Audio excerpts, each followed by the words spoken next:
তৃতীয় ধাপের উপজেলা পরিষদ নির্বাচনের প্রতীক বরাদ্দ হয়েছে আজ। সোমবার সকালে জেলার রিটার্নিং কর্মকর্তার কার্যালয়ে প্রতীক দেয়া হয়েছে। অতিরিক্ত জেলা প্রশাসক আফরোজা খাতুন ও সদর উপজেলা নির্বাচন অফিসার হাওলাদার কামরুল ইসলাম এ সময় উপস্থিত ছিলেন। সদর আসনের চেয়ারম্যান পদে 2 জন, পুরুষ ভাইস চেয়ারম্যান পদে 6 জন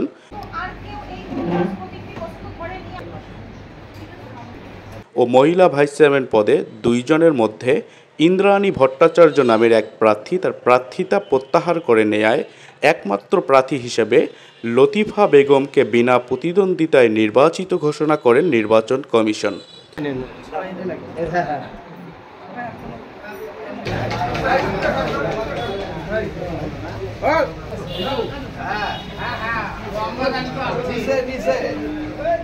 সদর আসনে 2,86,000 ভোটার রয়েছে।